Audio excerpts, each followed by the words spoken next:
Hey, everybody. As he said, my name's Josh. Most people just call me Hammer. A little bit about myself. I've been with Sucuri now for 4 years. I'm a sales operation manager here, married to a beautiful wife with two wonderful little girls.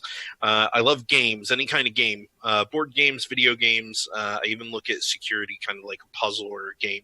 So those are kind of my passions. Today, we will be going over a little bit about a hosting file structure, what it looks like, how cross-contamination can affect you, how to explain cross-site contamination in a very non-technical way, and why cross-site contamination is a problem. Now, if you guys are looking for a highly technical webinar, this is not it. We're going to kind of really look at this in a very non-technical way so that everybody can understand it and kind of give you an idea of how to explain it if you are technical to a non-technical person. So with that, let's jump right in. So hosting file structures, most people look at a hosting file structure and they think of that kind of a toolbox or a chest of drawers, and each site has its own little place inside that toolbox or the chest of drawers. But it's really not. It's more like that junk drawer in your kitchen that has everything thrown in there, and you kind of dig through it when you kind of want to find what you're looking for. What it looks like at a file manager kind of level is this. You got a whole bunch of different folders and that kind of stuff. Really, though, the one that we're most interested in is that public_HTML. That's where most of your websites live. So let's dive in. What is cross-site contamination? Basically, it's when one site negatively affects your other sites within the same server, technically due to poor isolation. So what do we mean by that? Well, let's start thinking about a host rather than going into, oh, it's a folder and it's this or it's a computer. Think of it as your house. Okay, so a host is your house, and inside your house, you have a whole bunch of different rooms, and each site is a different room in that house. You got a living room, you got a kitchen, you got a bathroom, you got a dining room, whatever. You got a bunch of different sites. Okay, well, when you get malware in there, you've got bugs. You got bugs in your kitchen, okay? So bugs tend to crawl throughout the entire house. They don't just live in your kitchen. They move from room to room. So how's this kind of work at a normal setup? Well, let's take a look. You've got your main business site, right? This is your Fort Knox. This thing is protected. Everything is up to date. You got your security programs on there, plugins. Everything's up to date. Maybe you even have a firewall protecting it. Okay, that's fantastic. That's your money-making site. It should be protected. But then what happens is, you help your mom out. She's got a baking site. She loves to cook. So you put that up on there for her, and you update it every once in a while. Maybe you helped your brother out. He's got a site, or maybe this is an old site that you were running. You kind of forgot about it. Or if you're like me, you're into video games and you have this video game site from 5 years ago because that's when you actually had time to play video games, and you completely forgot about it since then because you've moved on to 20 other different things. So what happens is these old sites that you, don't even remember being on there, they're out of date. Okay. And hackers, they love the low-hanging fruit. They love that stuff that we forgot about, we left alone, right? So Fort Knox here, your business site, all up to date, all good. The problem is that it's on the same server as this old site that you completely forgot about. And what happens is they get into this old site, they put the bugs in there, and the bugs just crawl all over the place. So you can't just turn around and say, well, the business site's the only one that's important, so it's got bugs. Let's squash all those bugs on the business site, and we'll worry about those other sites later. Because if you squash all the bugs on the business site, guess what? How long is it going to be until the bugs just crawl right back over? Most of the time, it's just a few minutes.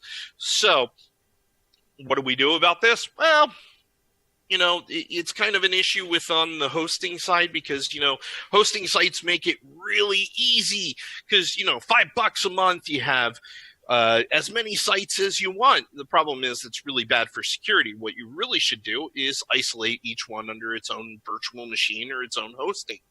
But that gets expensive. So what's another thing we can do? Well, we can do firewalls. Well, once again, it may be cheaper to do 4 firewalls around your 4 different sites than it is to pay for 4 hosting accounts. Don't know. But if you only protect 3 of them, that's kind of like putting a fence around your house and then digging a hole underneath it so they can get to that 4th site. The fence really doesn't do you much good. So if you're already infected, what do we do then? Well, if you're already infected, we can either get them all cleaned up because you need to clean the entire environment, not just your business site. We can delete those other sites, but maybe you don't want to delete mom's site. She'll get mad at you. I know my mom would be really upset. So we can move the business site onto its own server and clean just that site, and maybe have a second server for those other sites that are not as important. You look at backups for those other sites. That way you can just delete them and then restore from the backup. Got to be careful with backups, though, because, malware, they like to hide it there for a few months until your backups are infected too. And then when you restore the malware. Fantastic. So that's really the base of it. It's really, things are interconnected. So I like to keep things short. That's kind of me. What kind of questions do you have? Comments, concerns, wisecracks? I'm up for any of them. That was swift and down to the subject. Thank you so much, Josh. We do have questions coming in. Let's see how many we can actually get to in today's session. So the first one is, I am on a shared hosting, I assume, account or environment. There's no word there. But do I need to worry about cross-site contamination in my case?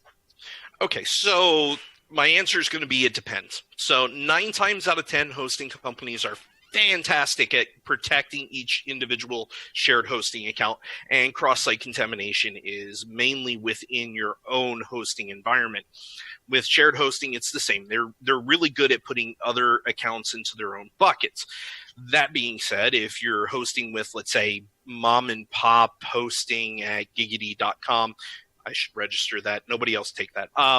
Then it's possible. It really depends. I mean, the larger hosting companies are great, but some of the smaller ones, don't know. I mean, there's millions of hosting companies out there.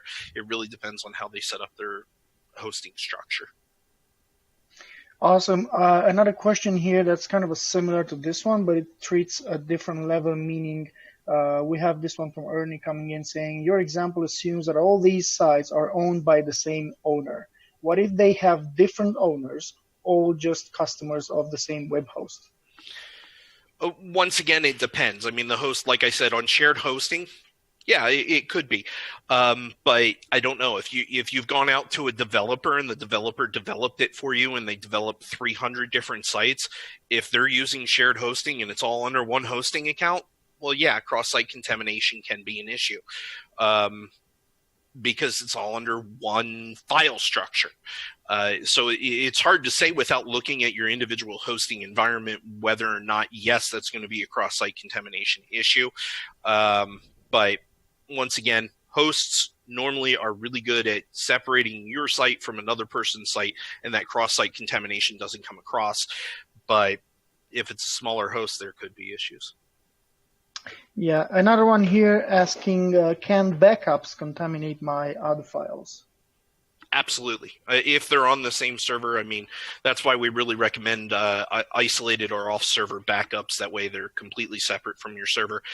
A backup is just a group of files, right? So file can have a malware in it, and that malware can spread. So absolutely. More questions coming in, Josh. Okay, also Arnie again has another question saying, will that architecture cause cross-contamination? So I'm assuming due to the architecture, could cross-contamination still occur? Depending, I mean, it is possible if they infect the server itself that it can affect everyone. But once again, hosting companies are pretty good at that. If you're looking more at like VPNs and that kind of thing, each VPN is completely separate environment on its own. So as long as its own VPN, you should be good there. Okay, a question about cPanel. Each account has its own panel. Are they at risk? Once again, it depends. I love these. So cPanel is fantastic.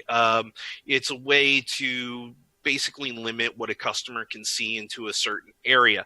If that cPanel is its own virtual machine, you're golden, you're good. However, let's say as a reseller, I set it up and I give each one of my customers their own cPanel, but my master cPanel can see them all. It's possible that it's under one file structure, and then you're working into cross-site contamination issues. Okay, another question coming in here from Frank. Let me just read this. Is WordPress multi-site the solution for hosting multiple client sites securely? Not necessarily. It's a great way to host multiple sites at one time and easily. The issue is that on multi-site, you're looking at one database so across all the different sites. So if the database gets infected, all the sites get infected. Now, the good news is it's easier to clean because it's one database, which is good, but no, not necessarily more safe alternative. Whoa. Okay. I'm trying to stay on my game here. So Lars asks, what about if I'm a customer to a reputable web hotel? He says, so I'm assuming he just puts a name in there. Do I run a risk being contaminated by other customers on the same physical server? Can I get more information about what a web hotel is? I'm assuming that's kind of like shared hosting. In which case, I'll go back to the same thing. Most hosts will take care of you, but it really depends. I can't answer that without seeing the exact structure, architecture of that company. Okay. Let me see. Jamie's asking, is it easy to clean up a website yourself if it's infected?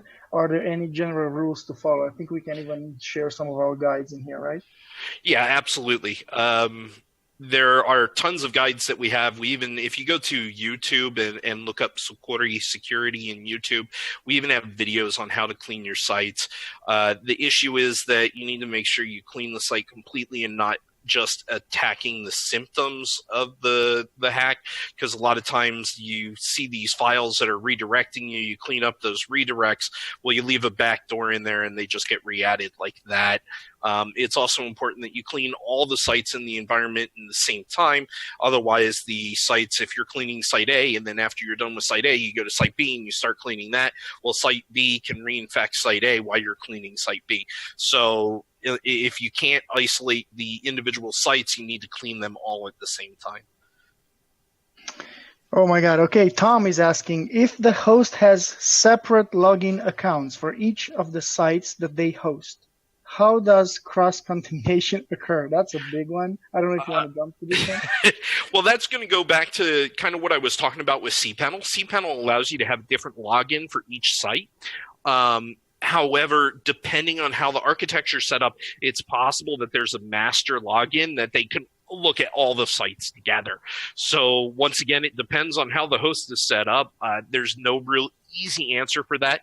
If you're under a large host, one of the big names out there, GoDaddy or an EIG network or something like that, chances are you're covered. If it's a smaller host, you may or may not be. There's just no way for me to answer. Okay, let me go back to Kelvin here. He's asking a Sucuri question. Is it possible to apply Sucuri to multiple domains under same hosting? I'm assuming under the same hosting company. Absolutely. Mm-hmm. Oh, that was a quick one. Okay, let's go on. Timothy. Timothy has several questions. Let me just go here. He's asking, would you recommend local hosting support versus remote support? Not really sure if this is into what we talk about here today. I guess it depends. Yeah, we're not going to, we work with everybody, so we're not going to recommend any hosting company in particular. So as far as your hosts, most of them, I'll be honest with you, are pretty much the same. Their job is to show your website around the world. Okay. The issue is that making your site available and making it secure tend to kind of butt heads sometimes. So you got to find what's a good level. And a host is just worried about making your site available. They're not worried about making your site secure. And that's why there's third-party companies like us out there that help you with the security. As far as where they're located, most CDNs take care of the speed, so it doesn't really matter. It's whatever's convenient for you. I'll go back to the old adage, nothing cheap is good, nothing good is cheap, and you get what you pay for. So kind of look into that as you're going in. Richard is asking, actually, it's a very good question if you think about it. Should we assume that all shared hosting companies are less secure than something like a dedicated or a VPS machine or, dedicated server? To be honest with you, most shared hosting are VPN or VPSs anyway, or virtual systems, VMs, virtual machines anyway. So having your own virtual machine, yeah. Is it more secure? It's kind of hard to say. It's really up to you, because if you have a VM, the issue is that you're responsible for updating that machine. You're responsible for setting the security tasks for that machine. And if you don't do those things, or you don't know how to do those things, it's going to be less secure than a shared hosting is going to be, because they've got all that taken care of for you. Now, if you are up to date on everything on the VM and you know how to set everything up, absolutely, that's going to be 100% times more secure than a shared hosting, but that assumes that you know what you're doing on that end. Awesome. We do try to stay under 20 minutes. We're like something in between 18, 19, but I have to read this last one that got in from Frank, saying, we are a large school district in Texas, currently using Sucuri as our website monitor, CDN, and website application firewall. Sucuri has been a great partner for our security needs. Highly recommended. Thank you, Frank. And absolutely. Thank you, everyone, for participating. There's a lot of questions still coming in. We didn't get to all of them. Again, do feel free to reach us at Sucuri Security on Twitter. Send questions in. We'll make sure that Joshua gets all of your questions, and we'll prepare a document on the same webinar page where you will be able to, as I said in the beginning, see the recording, the actual video of this webinar, and also Joshua's slides and the questions and answers. Thank you so much for your time today, and I'll just leave Josh to say goodbye to you guys, and I'll see you well, actually, I'm going to let Joshua say when.